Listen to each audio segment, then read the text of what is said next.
Yo, what's up, guys? Keith with Sports Betting Across America.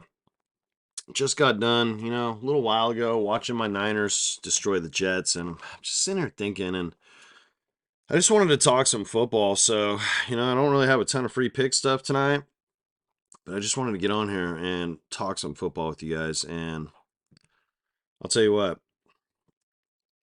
it was a really good performance from my Niners, and their offensive line probably stole the show tonight, played really well. I thought Rodgers looked okay. I thought the play calling was a little skeptical at time from Nathaniel Hackett, but I feel like they needed to throw to open up the pass, not the other way around. So, but Juwan Jennings stepped up. I mean, the Niners are just loaded, guys. And this kid, this undrafted free agent, he's been on the Niners for a couple years now, but he played really freaking well tonight. I don't think anybody saw that coming. And Purdy was pretty solid. I thought he played a little better in the first half and early third quarter than the rest of the game. Those are my observations. But if you all watched my, a lot of you actually didn't see it, to be honest with you guys. But let me see if I can find it real quick.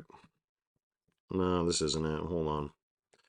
We might have to go to like this and then scroll down here. But yeah, this Jets to why I put $1,000 on the Jets to win the Super Bowl. Okay, so what's gonna happen right now, guys?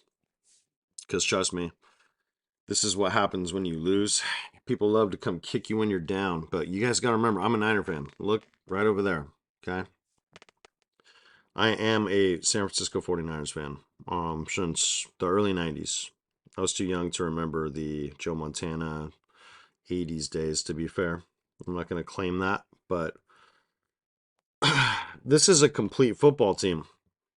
100%. They are really fucking good. They should have won the Super Bowl last year. If Dre Greenlaw does not get hurt, they probably win that Super Bowl against Mahomes and the Chiefs. I mean, they clearly have the best team. Kansas City clearly has the best quarterback, and that's a wild card factor, right? So it gives you a chance every time. But the Niners are hard to beat in Santa Clara, guys, and this is kind of what I was hoping for almost. If you come watch that Jets video that I was just telling you about, and the reason why is because the media is just going to hate on them no matter what they do now. So if we look at their schedule, you guys tell me, drop a comment and tell me if you think I'm crazy, but the media is going to hate on them, right? For the next, like, it really doesn't even matter if they won every single game up until like this Houston game, probably right here, because the media is just going to say, oh, well, they can't beat a contender, a team, a powerhouse like the Niners who have been to 4 NFC championship games the last 5 years, blah, blah, blah. That's what they're going to say. They just beat up on Tennessee. They just beat New England. They beat Bo Nix. They beat Jacoby Brissett. They beat Will Levis. Well, they're just playing the schedule that was handed to them. Guys, I don't see them losing. I'm thinking about going to this game. It's only about 2 hours, 2.5 hours from my house. Thinking about it.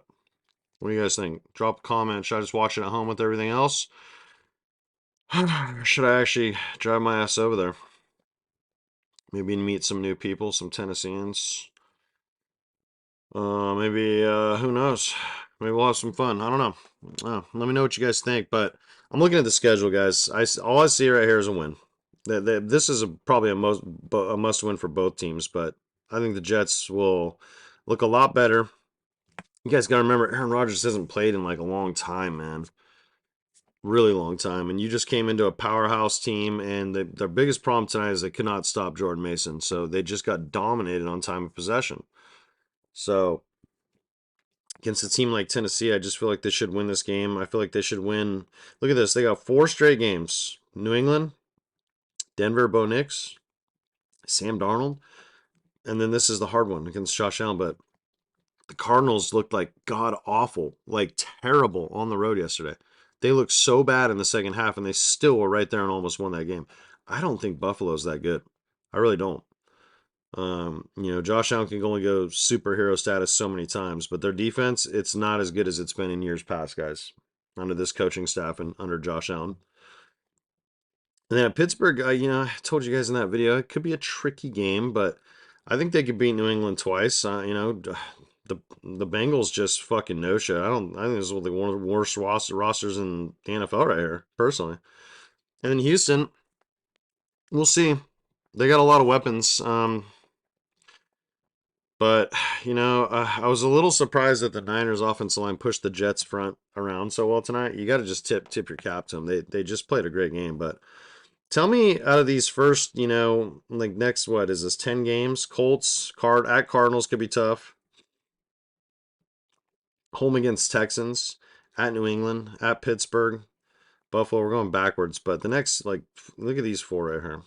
At Tennessee, home against New England, home against Denver, home against Minnesota, home against Buffalo. Let me know in the comments which one of these games you think the Jets could lose, and don't be a dumbass. Don't say like, "Oh, they're gonna lose them all," because you just don't know football, or you're being a dick, one or the other. All right, guys, I don't see it. This stretch is more difficult, but this right here, it wouldn't shock me if the Jets were 8-1 after their loss tonight. They literally rolled off like 7, 8 wins in a row. Would not shock me one bit. So, anyways, that's enough of my feelings tonight because feelings matter. We do have a Thursday night game. We could get an early look. This is probably a smash spot for Allen. You see, he barely got this against the Cardinals, but he really hit the touchdowns too. He barely got there, 39, but look at his last like four.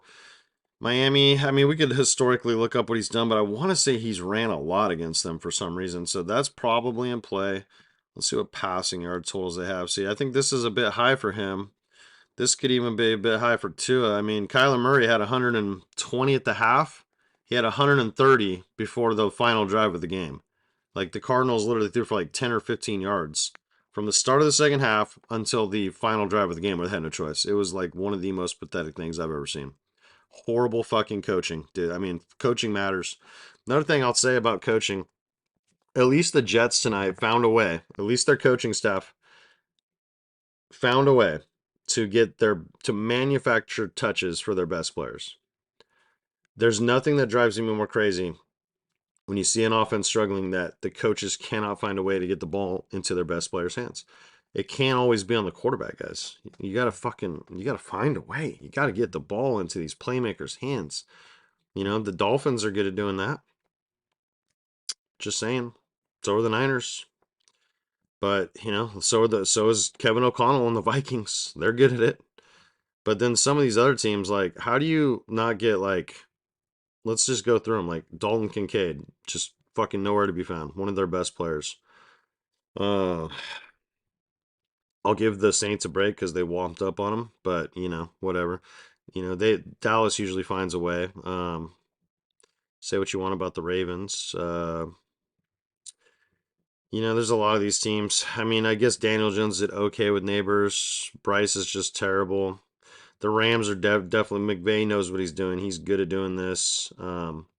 These teams right here, no, terrible. The Browns, terrible. The Cardinals, just god awful.